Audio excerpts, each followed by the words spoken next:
Hi everyone, this is Dango here from Rocky Valley server.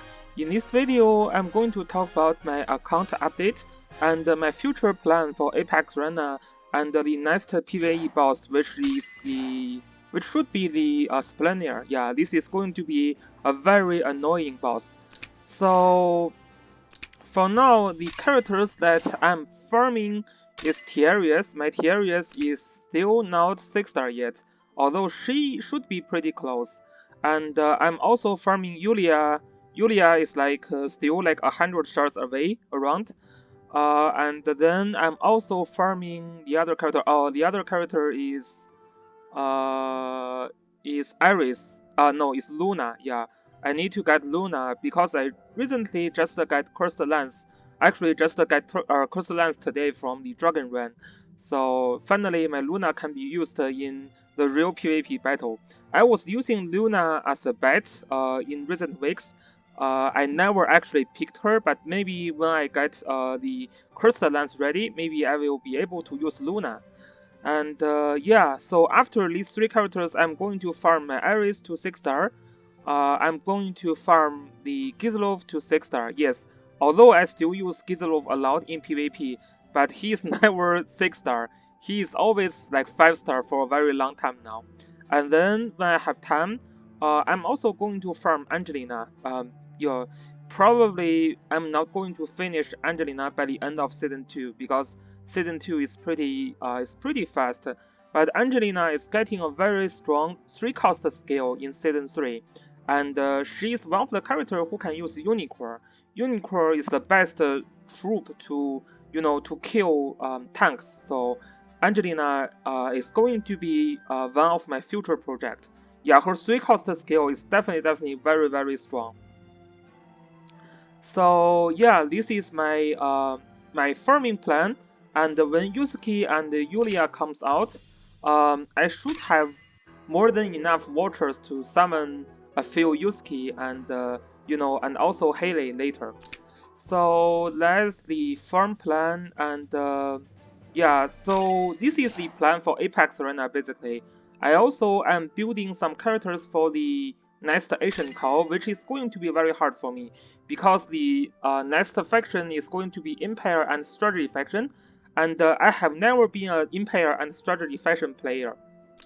So Automuller is very important in that boss.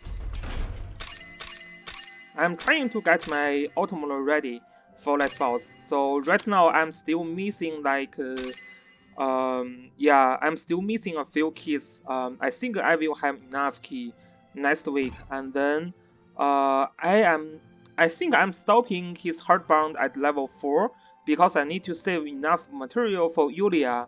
I want to make sure my Yulia can max Heartbound when when her Heartbound is released immediately. So this is Automoner. I'm also working with Leon. Um, Finally, I have enough like resource to level up his attack bond to level 9. I think maybe I will work on this bond. Yeah, we will see. I probably, yeah, I will not level this bond first, but if I'm having trouble on that agent call, then I will consider level up his bond. So the main problem for these two characters though is that they are both like 4-star. So I actually don't have enough material to max the class for Leon yet. I think maybe I will do that next week, and then I'm going to switch Leon to Lislan because Lislan provides more attack. And for the next Asian call boss, he's mostly a single target boss, so as long as your tank is not killed, Leon should be fine with this kind of setup. Yeah, there is AoE scale still in that boss, but yeah, I think survivability for Leon is not a big issue there. So I'm going to finish up Leon, and yeah, I am having some set for Leon already. So this set is basically what I prepared for Leon. This is also very useful for boss battle. I probably need to build another accessory, another attack accessory. Probably I need to build like this one. No, not Spirit Boot, because Leon already can move again. So I probably need to build another Slayer emblem. and this is for Leon, and also for Altmuller. I think I'm already fully mastered his 2 land. The other Dan also has attack and health points, so I do have some extra runestone here, so maybe I will master the other Dan also. Yeah, because Altmuller is actually very essential for you to be competitive in that boss. And I'm going to have another try on this barrier. Right now, I think I'm only number 4, so I'm going to see if I can. I think this one is an easy pass, so I'm going to at least beat this guy and see if I can pass this guy also. I'm going to ask the coach in Alpha Guide, which is this method. He's very sexy and very strong, so he provides a lot of guide on this Asian call. Basically, for this boss, you just want to have high survivability for your team, and they can always, spam AoE attack to kill the boss. So the reason that he's using Automuller here instead of other characters like Rinny is because Automuller can have Last Ride. So Last Ride guarantees you a very high survivability. So basically, he can survive, like this team can survive very long term. This is how he made it there. So I'm going to try that strategy with my 4-star Automuller next week. I think although my star level is pretty low, but we still have a very good set for him. He's going to use this Varna set, so that's going to be very good for him. And also, his 2 bounds will be fully maxed, so his survivability should be pretty good. Yeah. So that's the plan for the PvE characters. And the other characters that I'm slowly building up is actually Narm. Narm is going to be very useful in H&M battle. You guys can see I already unlocked this double bond. So that is going to be the project for the following 2 weeks. So let me check the schedule again. Because next boss we don't need Norm, this boss we actually don't need Norm as well. This is Origin of Light and Meteor faction here, so this is the boss that Norm is super essential, so we still have like 2 weeks to go. So yeah, after I finish Leon and Automuller, then Norm is going to be my next project. I have also recently just finished up Matthew. So my Matthew is actually very well built already. Like these 2 bonds are both level 8 and he has double class mastery, and I'm also going to build up his hard bond also, because Matthew is actually going to be very interesting to play in season 3 of Apex Arena. I plan to use summon strategy in season 3. Matthew's 3-cost skill is to basically summon another Matthew who has no troop but has the same attack, health point and defense all the stats with your own Matthew. And the summoned Matthew also has 3 skill, which is like attack command, sword dance. Yeah, very no attack. I forgot. Yeah, but basically that Matthew also has sword dance, so that is very strong. So you can use like the other Matthew to sword dance first, and then use your own Matthew to kill. So this is actually very interesting, and all the summon units have very good synergy with lot of the like mystery faction. There will be a new characters in Gizlov's faction, which is Akaya, and that basically is the character who will bring summon strategy back. And then the other characters in this faction is going to be Yusuke, and Yusuke got buffed significantly from all the from the death of summoned units. Like Yusuke, yeah, very strong. So I'm going to work Matthew definitely. You can see this class mastery has been finished. I'm still deciding when we get the new stone for Matthew. He can, we can reselect Matthew's class. So I'm thinking maybe I'm going to select the assassin. No, I'm going to select Dragon Matthew with assassin here.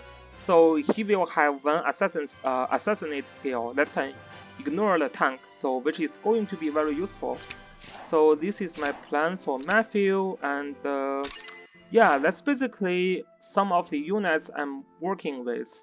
The other units, yeah, like this Sakura or Clarice, I have no plan recently to farm them because yeah, it's just going to take a very long time to farm these two characters. And Lambda, although Lambda is pretty interesting in season 3, but yeah, like I really have limited resource here, so maybe I will not be able to build Lambda.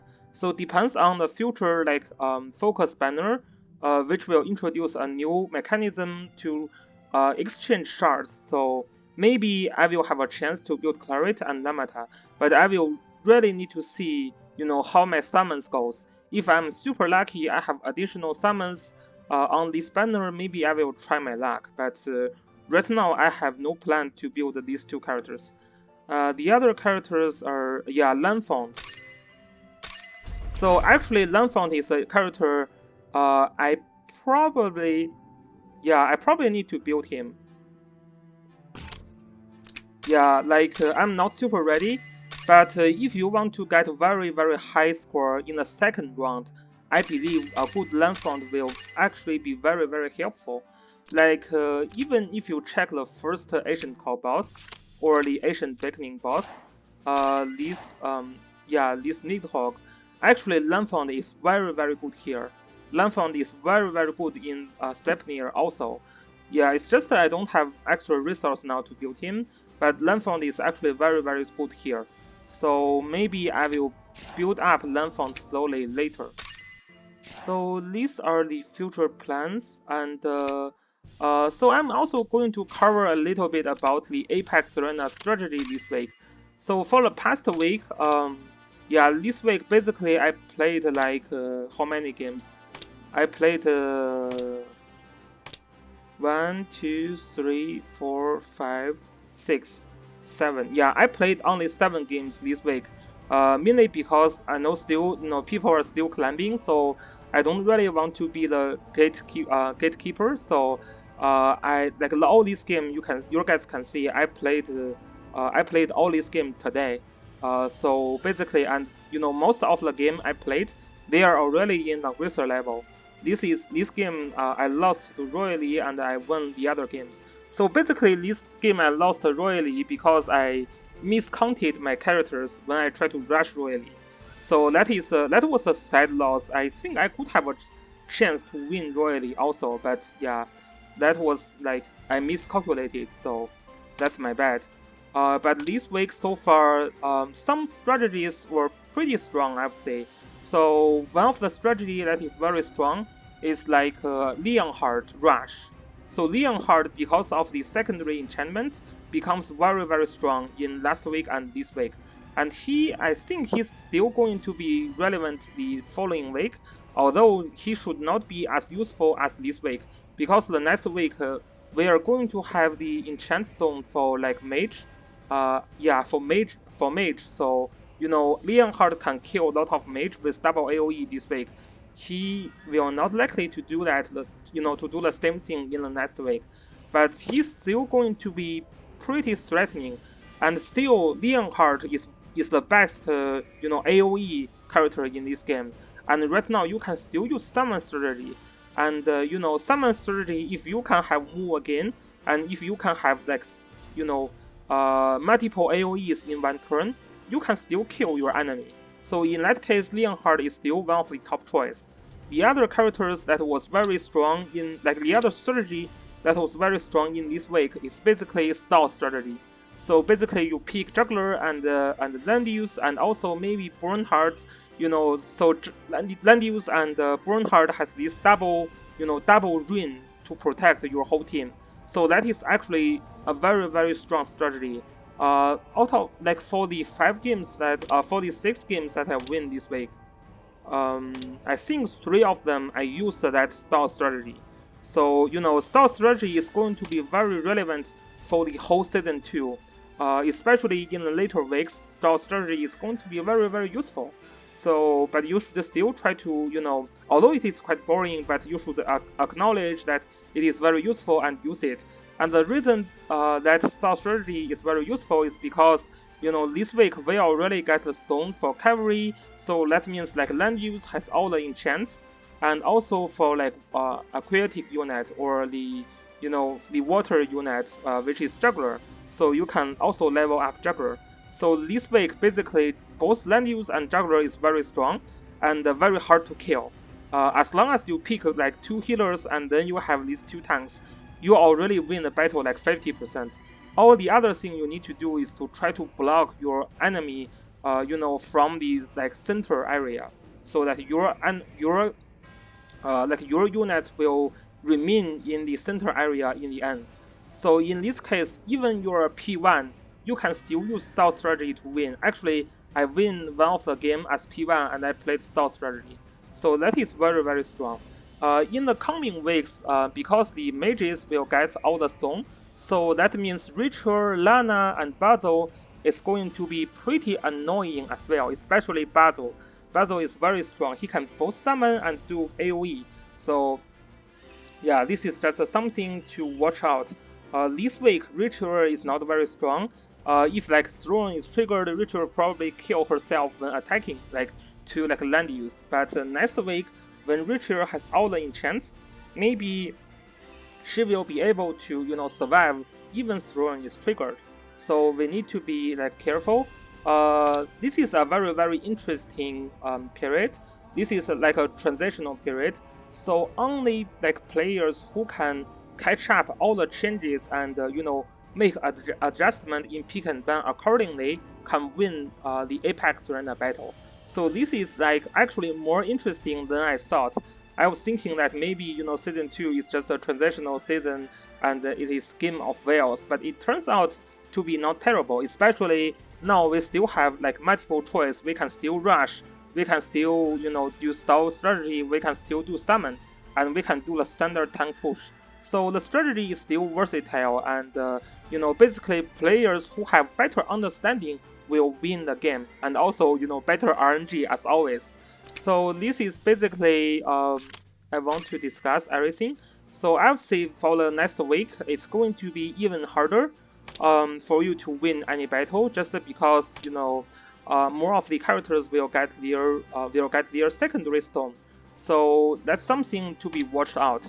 And hope you guys can make some adjustments on your box and also pick and ban accordingly. Like for example, this week, I always try to get both tank if possible. Like if you are not banning my double tank from the second ban, then I will actually pick up both tank. Like it's just very, very effective, just because both tanks are really buffed. So this is basically how I played this week. But next week, because mages are also getting stronger, so picking this style strategy isn't really as effective as this week, because then next week like Rachel and Lana becomes all very, very strong. So, and also Basil. So this is something like definitely to be very careful with. So that's all I want to discuss today, and hope to see you guys in my next week's video. Peace.